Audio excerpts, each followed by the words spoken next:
क्या आपने कभी ये महसूस किया है कि आपके पास सब कुछ होते हुए भी कुछ अधूरा है? पैसा, नौकरी, नाम, शोहरत, सब कुछ है, लेकिन मन फिर भी बेचैन है। अगर हाँ, तो ये कहानी सिर्फ किसी और की नहीं, आपकी भी हो सकती है।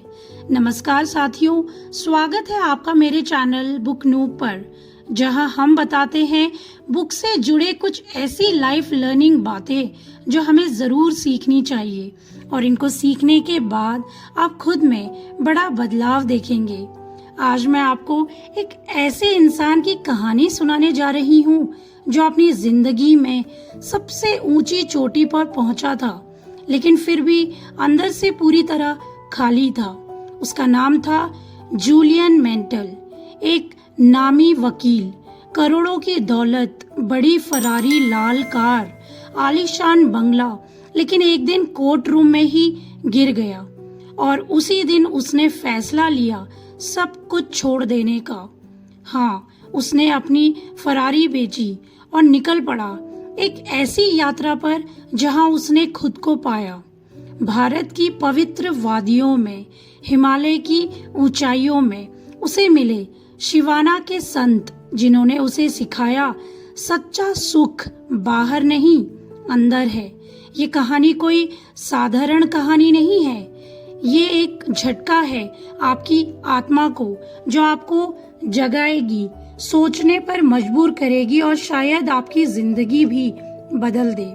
तो आइए आज हम सुनते हैं रॉबिन शर्मा द्वारा लिखी book the monk who sold his Ferrari की अद्भुत यात्रा, जो हमें सिखाती है कि जिंदगी में असली दौलत क्या होती है।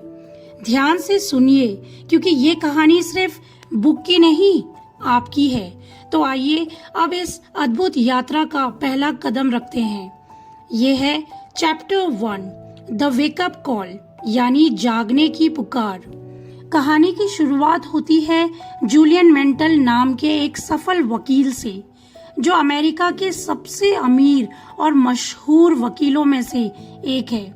उसकी जिंदगी बाहर से देखने में परियों की कहानी जैसी लगती है। आलीशान बंगला, महंगी फरारी कार, 5 स्टार होटल में पार्टीज और कोर्ट में शानदार जीत। लेकिन उसकी अंदरूनी दुनिया एकदम खाली और थकी हुई है। जूलियन दिन भर बस केस जीतने और नाम कमाने की दौड़ में ही भागता है। उसकी सेहत बिगड़ती जा रही है, रिश्ते टूटते जा रहे हैं और उसे खुद के लिए समय तक नहीं है। एक दिन कोर्ट के बीच में वो बेहोश होकर गिर पड़ता है, हार्ट अटैक आने के वजह से। यही घटना उसकी जिंदगी का वेकअप कॉल बनती है। ये वही पल होता है जब उसे रियलाइज होता है कि उसने अपने असली जीवन को खो दिया है। वो सिर्फ दौड़ रहा था, जी नहीं रहा था। रॉबिन हमें क्या सिखाना चाहते हैं? अक्सर हम भी जिंदगी की रफ्तार में इतना खो जाते हैं कि रुककर सोचने का समय ही नहीं निकालते। हम पैसे, सफलता, शोहरत के पीछे भागते हैं, लेकिन अंदर से परेशान, थके और खाली होते हैं। जूलियन की तरह ही कई लोग तभी रुकते हैं जब कोई बड़ा हादसा होता है, बीमारी, ब्रेकडाउन या कोई बड़ा झटका। रॉबिन कहते हैं हमें ऐसे वेकअप कॉल का इंतजार नहीं करना चाहिए। हमें खुद से समय पर ही सवाल पूछ लेना चाहिए, क्या मैं खुश हूँ? क्या मैं जो कर रहा हूँ वो वाकई मेरी जिंदगी का मकसद है?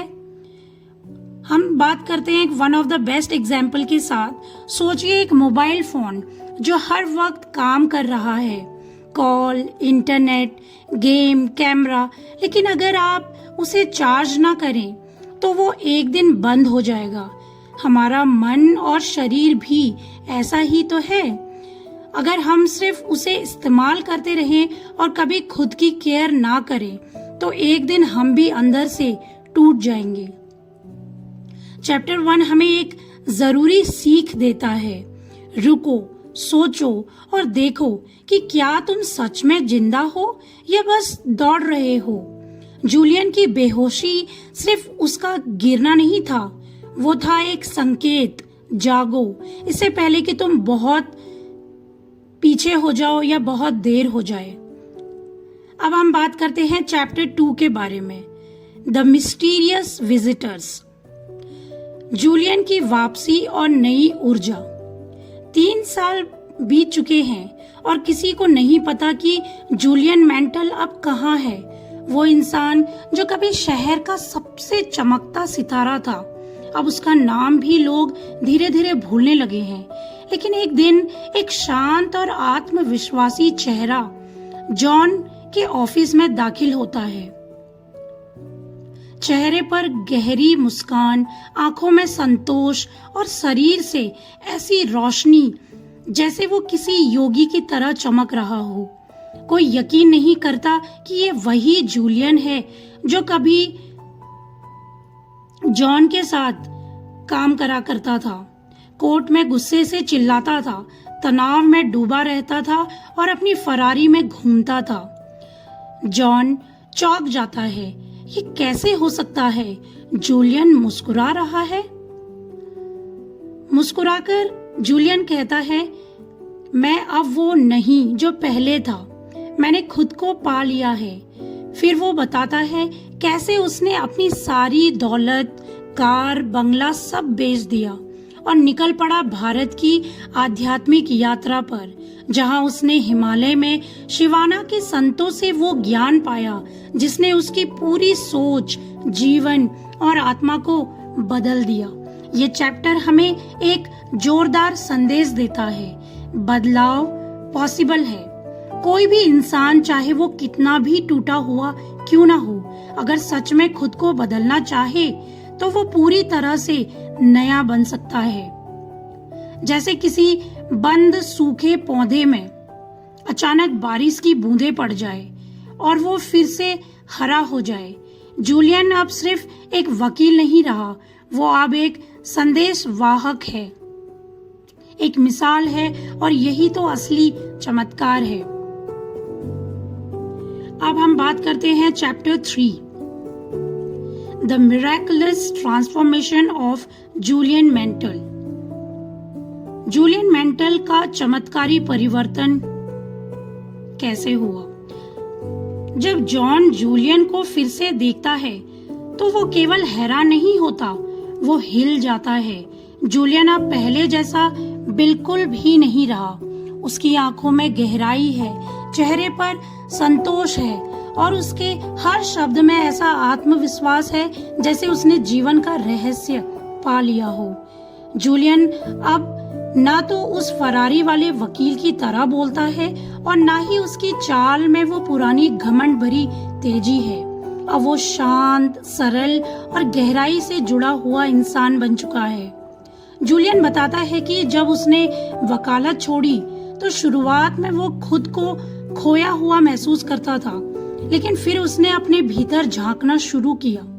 वो भारत आया, मंदिरों में रहा, हिमालय की ओर बढ़ा और आखिरकार उसे मिले शिवाना के संत। वहां उसने ध्यान, आत्मनियंत्रण, पॉजिटिव सोच और जीवन के सच्चे पर्पस की कला सीखी। ऑथर यहाँ पर हमें ये दिखाते हैं कि सच्चा परिवर्तन बाहर से नहीं, अंदर से ही शुरू होता है। जैसे किसी पुराने दीवार को आप बाहर से रंग दो, लेकिन अंदर से अगर वो खोखली है तो गिर ही जाएगी। लेकिन अगर आप उसकी भीतरी नींव को मजबूत करो तो वो सदियों टिकेगी। जूलियन ने भी अपने मन, सोच और आत्मा को नया जीवन दिया है। उसने अपने डर, लालच और गुस्से को पीछे छोड़ा और अब वो दूसरों को भी जीवन की रोशनी दिखाने निकला है। ये चैप्टर हमें प्रेरित करता है कि अगर आप सच्चे दिल से चाहें तो हर इंसान खुद को दोबारा बना सकता है, एक बेहतर, शांत और खुशहाल इंसान बनने में। चैप्टर 4 है a magical meeting with the sages of Sivana. Sivana के संतों से जादुई मुलाकात। इस चैप्टर में जूलियन हमें अपनी उस यात्रा की कहानी सुनाता है जो उसकी जिंदगी को पूरी तरह बदल देती है। वो बताता है कि कैसे उसने सब कुछ पीछे छोड़कर भारत की ओर रुख किया, शांति की तलाश में, आत्मा की पुकार में। भारत आने के बाद वो मंदिरों में रहा, साधुओं से मिला और हिमालय की ऊंचाइयों में सिवाना के संतों को खोजता रहा। ये कोई आसान सफर नहीं था। भूख, थकान और अकेलापन उसके अब साथी बन गए थे, लेकिन उसका इरादा साफ था, वो खुद को पाना चाहता था। आखिरकार एक दिन उसे जंगल के एक शांत कोने में एक दिव्य चेहरे वाला योगी मिला, योगी रमन, जो उसे सिवाना के गांव ले गए। वहां जूलियन की मुलाकात उन संतों से हुई जिनका जीवन तपस्या, ज्ञान और आंतरिक शांति का प्रतीक था। उन्होंने उसे न केवल जिंदा रहने की कला सिखाई, बल्कि सार्थक जीवन जीने की विद्या भी सिखाई। इस चैप्टर में रॉबिन हमें बताते हैं कि जब इंसान सच्चे दिल से कुछ खोजता है तो सारा ब्रह्मांड उसे वहां तक पहुंचाने की राह बनाता है। जैसे कोई प्यासा आदमी रेगिस्तान में भटकता रहे, लेकिन अगर उसका इरादा मजबूत हो तो एक न एक दिन उसे पानी का झरना जरूर मिल जाता है। जूलियन की यही खोज थी और सिवाना के संत वही झरना थे। ये चैप्टर हमें सिखाता है कि जादू तब होता है जब हम अपने आराम के घेरे से बाहर निकलते हैं और आत्मा की आवाज सुनने लगते हैं। Chapter 5 the wisdom of personal change, व्यक्तिगत परिवर्तन की बुद्धिमत्ता। इस चैप्टर में जूलियन जॉन को यह समझाने लगता है कि असली बदलाव का राज क्या होता है। वो कहता है कि सिवाना के संतों ने उसे सिखाया कि अगर तुम अपने जीवन को बदलना चाहते हो तो पहले खुद को बदलो। जीवन की सारी परेशानियां, उलझने, दुख ये बाहर नहीं, हमारे अंदर होते हैं। और जब हम अपने अंदर के विचार, आदतें, देखने का तरीका बदलते हैं तो हमारी जिंदगी खुद ब खुद बदलने लगती है।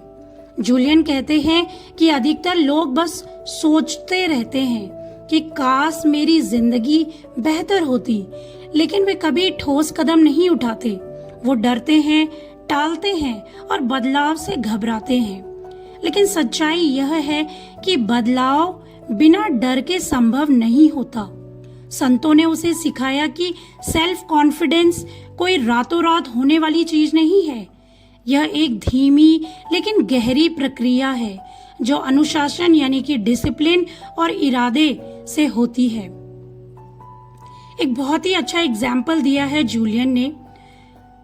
अगर आप हर दिन एक छोटा बीज पानी से सींचते हैं तो एक दिन वो बहुत बड़ा पेड़ बन जाता है। ठीक वैसे ही अगर हम हर दिन थोड़ा थोड़ा खुद में इम्प्रूव लाएं, सुधार लाएं, एक अच्छी आदत जोड़ें, एक बुरी आदत को छोड़ें, तो कुछ महीनों में हमारी जिंदगी पूरी तरह बदल सकती है। यह चैप्टर हमें सिखाता है कि बदलाव हमारे ही हाथों में है, लेकिन उसके लिए हमें अपने पुराने कंफर्ट जोन से बाहर आकर एक नया रास्ता चुनना होगा। सेल्फ रियलाइजेशन यानी कि आत्म साक्षरता, सेल्फ डेवलपमेंट यानी कि आत्म विकास। अब बढ़ते हैं हम चैप्टर 6 की ओर। A most extraordinary garden, एक अद्भुत बगीचा। इस चैप्टर में जूलियन अपने अनुभवों को एक गहरी और सुंदर कल्पना के जरिए समझाते हैं, एक बगीचे के रूप में। वह कहता है कि शिवाना के संतों ने उसे सिखाया कि हमारा मन एक बगीचे की तरह होता है। अगर हम उसमें अच्छे विचारों के बीज बोते हैं, जैसे पॉजिटिव, आत्मविश्वास, प्रेम और धैर्य, तो वह बगीचा हरा भरा, खुशबूदार और सुंदर बनता है। लेकिन अगर हम उसमें नकारात्मक यानी कि नेगेटिव सोच, डर, चिंता और क्रोध जैसे बीज डालते हैं तो वहां सिर्फ कांटे उगते हैं और जीवन में दुख फैलता है। जूलियन बताता है कि जिस तरह एक माली रोज बगीचे की देखभाल करता है, खरपतवार हटाता है यानी गलत पौधों को निकालना, जो असली पौधे के लिए हार्मफुल हैं। उन्हें पानी देना सूरज की रोशनी दिलाता है, उसी तरह हमें भी अपने मन की रोज देखभाल करनी चाहिए। फोकस करना, ग्रेट बुक्स को रीड करना, मोटिवेशनल थॉट्स को माइंड में लाना और पीसफुल टाइम बिताना यानी कि शांत समय स्पेंड करना, ये सब मन के बगीचे को सींचते हैं। यहाँ एक बहुत अच्छा एग्जाम्पल है, जैसे अगर किसी गार्डन की सालों तक देखभाल ना की जाए तो उसमें खुद ब खुद झाड़ियां, कचरा और बहुत कुछ अननेसेसरी चीजें उगने लग जाती हैं। ठीक उसी तरह अगर हम अपने मन पर ध्यान न दें तो उसमें भी अनचाहे विचार और नेगेटिवनेस भर जाती है। यह चैप्टर हमें सिखाता है कि मन को साफ रखना कोई ऑप्शन नहीं, नीड है, रिक्वायरमेंट है। जो इंसान अपने विचारों पर कंट्रोल कर लेता है वह लाइफ की किसी भी लड़ाई को जीत सकता है। अब हम रुख बदलते हैं चैप्टर 7 की तरफ।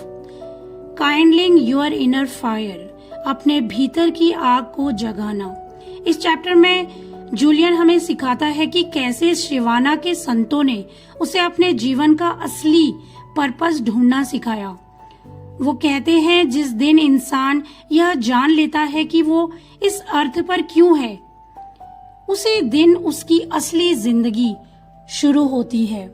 ज्यादातर लोग जिंदगी सिर्फ जीते हैं, रोजमर्रा के काम, पैसे कमाना, सामाजिक जिम्मेदारियां यानी कि सोशल रिस्पॉन्सिबिलिटी, लेकिन बिना ये जाने कि उनका असली पर्पस क्या है, गोल क्या है। जूलियन बताता है कि हर इंसान के अंदर एक इनविजिबल फायर होती है, जैसे कि पैशन, एक्साइटमेंट और आत्मा की पुकार, मतलब कॉल ऑफ द सोल।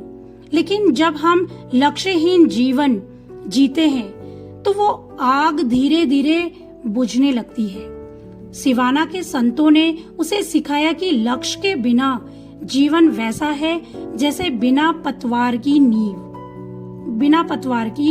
नाव जो कहीं भी भटक सकती है।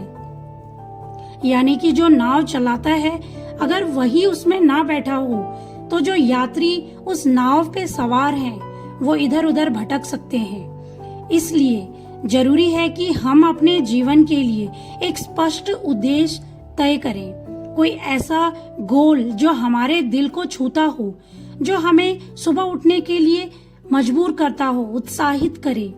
जैसे एक धनुष से तीर तभी सही चलता है जब उसका लक्ष्य साफ हो, वैसे ही हमारा जीवन भी तभी दिशा में बढ़ता है जब हमें पता हो कि हम किस डायरेक्शन में जा रहे हैं। यह चैप्टर हमें प्रेरित करता है कि हर दिन को सिर्फ जीने के लिए ना जिएं, बल्कि हर दिन कुछ बड़ा, कुछ अर्थपूर्ण बनाने के लिए जिएं। अपने अंदर की आग को बुझने ना दें, उसे रोज थोड़ा और भड़काएं। चैप्टर 8 है the ancient art of self leadership. इस चैप्टर में जूलियन बताता है कि शिवाना के संतों ने उसे एक बहुत ही शक्तिशाली सिद्धांत सिखाया। जब तक तुम खुद का मार्गदर्शन नहीं करना सीखते तब तक तुम दूसरों का मार्गदर्शन भी नहीं कर सकते। अक्सर हम चाहते हैं कि दुनिया बदले, लोग बदले, हालात हमारे मुताबिक हों, लेकिन संतों का कहना था कि बदलाव बाहर नहीं, अंदर से शुरू होता है।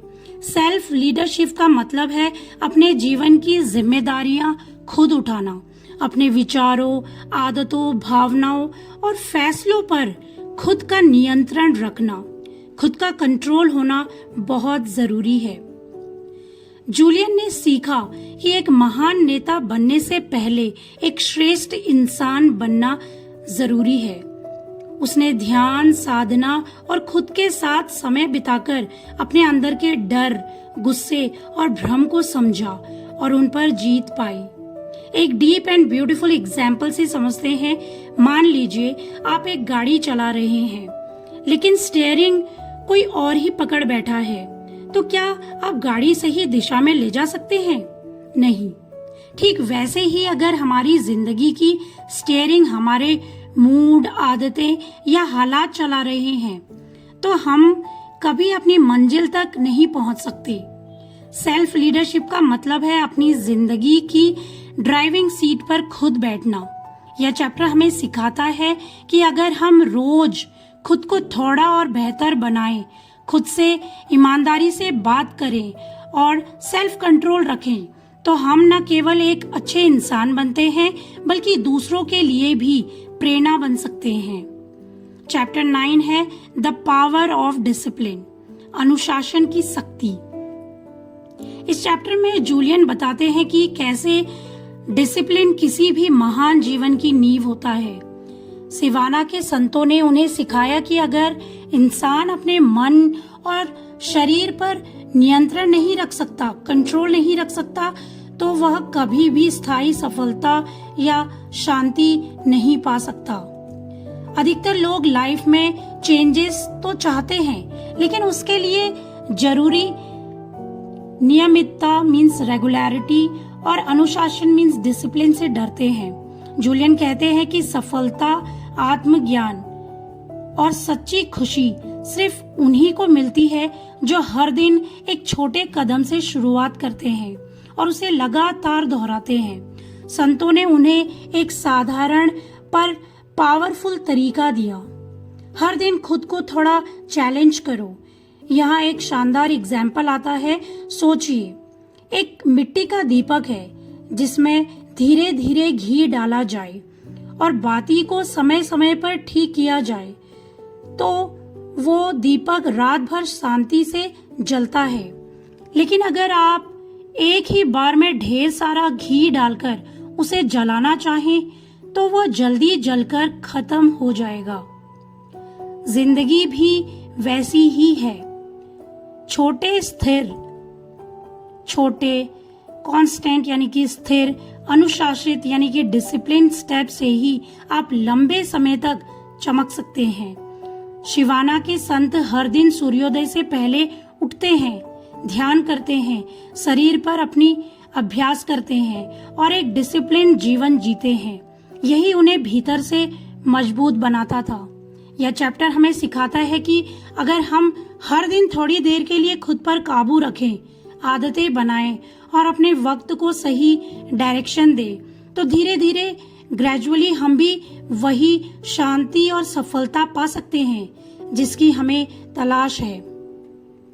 चैप्टर 10 है योर मोस्ट प्रिकॉशियस कॉमोडिटी, तुम्हारी सबसे कीमती संपत्ति। जूलियन हमें एक ऐसा सच बताते हैं जिसे हम सब जानते तो हैं, लेकिन कभी गंभीरता से नहीं लेते। हमारी सबसे कीमती चीज पैसा नहीं, रुतबा भी नहीं, बल्कि टाइम है, समय है। शिवाना के संतों ने जूलियन को सिखाया कि हर इंसान के पास रोज 24 घंटे मिलते हैं और जो इंसान इन घंटों का सही यूज करना जानता है वही असली अमीर है। लोग अक्सर कहते हैं मेरे पास समय नहीं है, लेकिन सच्चाई यह है कि समय की नहीं, प्राथमिकताओं यानी कि प्रायोरिटी की कमी होती है। हम अपना समय टीवी, मोबाइल, बेवजह की बातों और नेगेटिव सोच में गवा देते हैं और फिर कंप्लेन करते हैं कि लाइफ में कुछ बदल नहीं रहा। जूलियन कहता है कि सिवाना के संत हर पल को ध्यानपूर्वक जीते थे। वो समय को एक पवित्र उपहार मानते थे जिसे व्यर्थ गवाना मतलब जीवन का अपमान करना था। एग्जाम्पल, सोचिए आपके बैंक अकाउंट में हर सुबह 86,400 डाले जाएं, लेकिन शर्त ये हो कि जो आपके दिन भर में खर्च नहीं किया, जो आपने पूरे दिन भर में खर्च नहीं किया, वो शाम को अपने आप गायब हो जाएगा। क्या आप करेंगे? जाहिर है हर फैसले का सोच समझकर उपयोग करेंगे।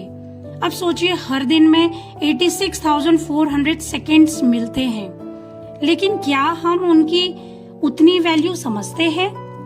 ये चैप्टर हमें सिखाता है कि अगर हम हर दिन के हर घंटे को एक उद्देश्य के साथ जीने लगे तो जिंदगी खुद एक चमत्कार बन जाएगी। Chapter 11 the ultimate purpose of life. जीवन का अंतिम उद्देश्य। इस चैप्टर में जूलियन उस सवाल का जवाब खोजता है जिसे हम सब कभी ना कभी खुद से पूछते हैं, मैं इस दुनिया में क्यों आया हूँ? शिवाना के संतों ने उसे बताया कि जीवन का सबसे बड़ा पर्पस है दूसरों की सेवा करना, अपनी क्षमताओं यानी कि कैपेबिलिटीज का उपयोग करके दुनिया को थोड़ा बेहतर बनाना। अक्सर लोग सोचते हैं कि जिंदगी का मकसद सिर्फ अपने लिए कुछ हासिल करना है, पैसे कमाना, नाम बनाना, सुख सुविधाएं जुटाना। लेकिन जूलियन कहता है कि सच्ची संतुष्टि यानी कि ट्रू सेटिस्फैक्शन तब आती है जब हम अपने नॉलेज, टाइम और पावर का यूज किसी और की भलाई के लिए करते हैं। वो बताता है कि शिवाना के संत हर दिन दूसरों की मदद करने के लिए नए नए तरीके ढूंढते थे, चाहे वो एक मुस्कान हो, किसी की बात को सुनना हो या जरूरतमंद की मदद करना हो। उनका मानना था कि अगर आज का दिन किसी और की जिंदगी थोड़ा आसान बना पाया तो वही सबसे बड़ी सफलता है। सोचिए, एक दिया जो खुद जलकर अंधेरे में रोशनी फैलाता है, वो अपनी रोशनी से और दिए भी जलाता है और अंधेरा धीरे धीरे खत्म होता जाता है। वैसे ही हमारा पर्पस होना चाहिए कि हम भी अपनी जिंदगी की रोशनी से दूसरों के जीवन में उजाला भरें। यह चैप्टर हमें याद दिलाता है कि जिंदगी सिर्फ मैं के इर्द गिर्द नहीं घूमती, असली गहराई हम में होती है। जब हम सेवा को अपने लाइफ का पार्ट बना लेते हैं तभी हमें ट्रू इनर पीस और आनंद मिलना स्टार्ट होता है। चैप्टर 12 है the timeless secret of life long happiness, यानी कि जीवन भर की खुशी का अमर रहस्य, सीक्रेट। इस चैप्टर में जूलियन जॉन वह बात बताता है जिसकी तलाश में हम सब पूरी उम्र भटकते हैं, सच्ची और स्टेबल खुशी कहाँ मिलती है। शिवाना के संतों ने उसे सिखाया कि असली खुशी यानी कि जो रियल हैप्पीनेस है वो बाहरी चीजों से नहीं आती, न पैसे से, न नाम से, न ही रिश्तों से। सच्ची खुशी तब आती है जब हम हर दिन को पर्पस के साथ, पूरी अवेयरनेस के साथ जीते हैं, जब हम वो करते हैं जिससे हमारा दिल जुड़ता है, कुछ क्रिएटिव, कुछ मीनिंगफुल, कुछ ऐसा जो हमें भीतर से जिंदा महसूस कराए। जूलियन बताता है कि लोगों की सबसे बड़ी गलती है कि वे खुशी को भविष्य से जोड़ देते हैं। जब मुझे प्रमोशन मिलेगा तब मैं यह करूंगा, तब मैं खुश होऊंगा, जब मैं अमीर बनूंगा तब चैन मिलेगा। लेकिन सच्चाई यह है कि खुशी कभी डेस्टिनेशन नहीं होती, वह यात्रा का तरीका होता है। जैसे कोई इंसान किसी बगीचे में जाकर कहे कि जब सारे फूल खिलेंगे तब मैं मुस्कुराऊंगा, जबकि समझदार इंसान हर कली, हर पत्ती और हर खुशबू में भी मुस्कान ढूंढ लेता है। संतों ने जूलियन को सिखाया कि ग्रैटिट्यूड और प्रेजेंट में जीना ये दो सबसे बड़े सीक्रेट हैं। स्टेबल हैप्पीनेस के यह चैप्टर हमें सिखाता है कि अगर हम हर दिन छोटे छोटे पलों में खुशी ढूंढना सीख जाएं, तो जिंदगी खुद एक फेस्टिवल की तरह बन जाती है। Chapter 13 the path to enlightened living. इस चैप्टर में जूलियन उस अंतिम सत्य की बात करता है जिसे जानकर जीवन में स्थायी बदलाव आने लगते हैं। वो कहता है कि शिवाना के संतों ने उसे सिर्फ ज्ञान नहीं दिया, जीने का तरीका सिखाया। ऐसा तरीका जिसमें हर दिन, हर क्षण, हर उद्देश्य एक चेतना और एक प्रेम भरा भाव होता है। प्रकाश में जीवन का अर्थ है ऐसा जीवन जिसमें मन, शरीर और आत्मा तीनों का संतुलन हो, जिसमें आप हर दिन खुद को बेहतर बताने या बनाने जाते हैं और साथ ही दूसरों के जीवन में भी रोशनी फैलाते हैं। जूलियन बताता है कि संतों ने उसे 7 बेसिक प्रिंसिपल सिखाए हैं जो एक खुशहाल और संतुलित जीवन की नींव है, जैसे अटेंशन यानी कि ध्यान, अनुशासन यानी डिसिप्लिन, आत्मचिंतन सेल्फ रिफ्लेक्शन, सेवा मीन्स सर्विस, समय का सदुपयोग गुड यूज ऑफ टाइम, लक्ष्य की स्पष्टता और प्रेम clarity of purpose and love.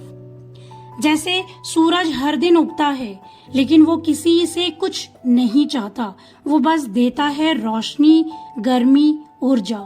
वैसे ही हमें भी अपनी जिंदगी को ऐसा बनाना है जिसमें हम दूसरों को प्रेरित करें लेकिन बदले में कुछ मांगे नहीं।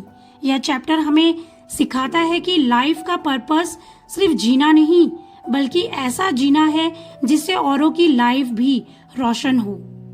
जब हम रोज एक छोटा नेक काम करें, एक अच्छा थॉट मन में लाएं या उसको चुनें या एक अच्छा फैसला लें, तो हम अपने अंदर की रोशनी को और चमकदार बनाते हैं। यही है प्रकाशमय जीवन का रास्ता।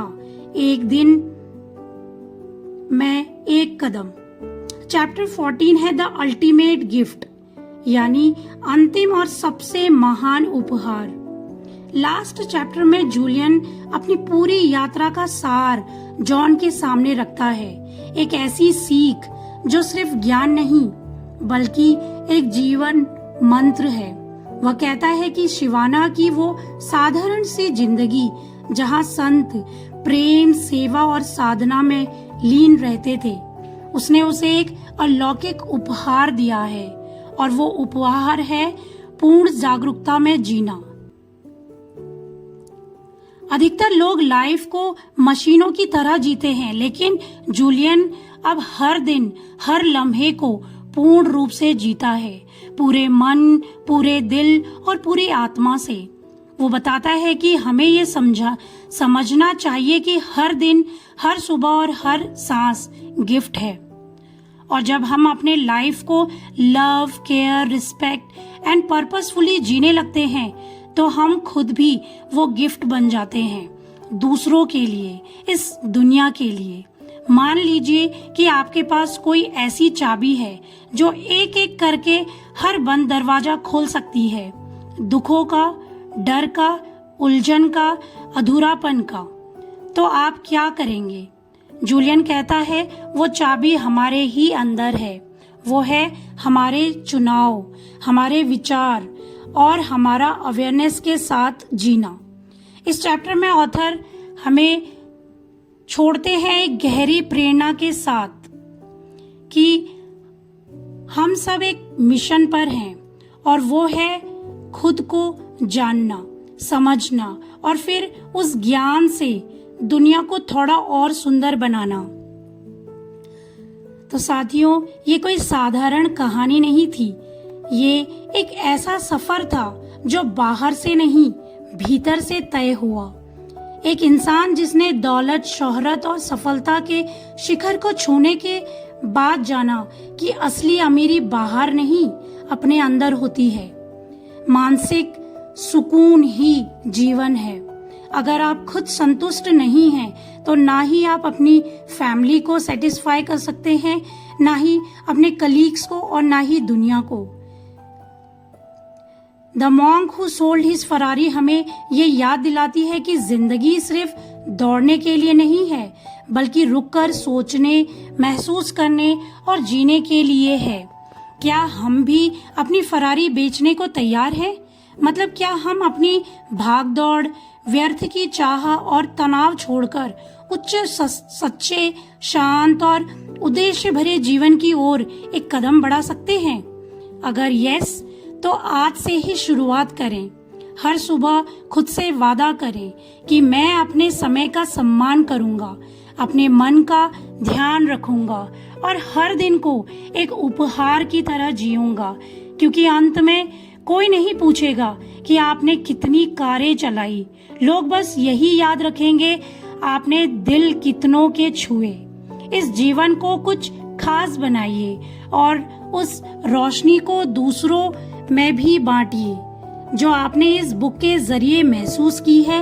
अगर आपको ये यात्रा पसंद आई हो तो इसे उन सभी लोगों के साथ जरूर शेयर करें। जो आज भी अपने जूलियन बनने की राह खोज रहे हैं, जो कहीं ना कहीं भागदौड़ भरी जिंदगी और करियर में इतने उलझ चुके हैं कि उन्हें ना अपनी हेल्थ, ना अपना इनर पीस, ना सुकून कुछ नहीं दिखता।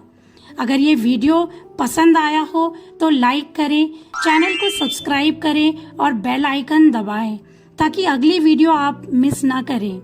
आपका बहुमूल्य समय देने के लिए दिल से धन्यवाद। Wish you all the very best. मिलते हैं एक और रोचक समरी के साथ। तब तक अपना और अपने अपनों का ख्याल जरूर रखिए।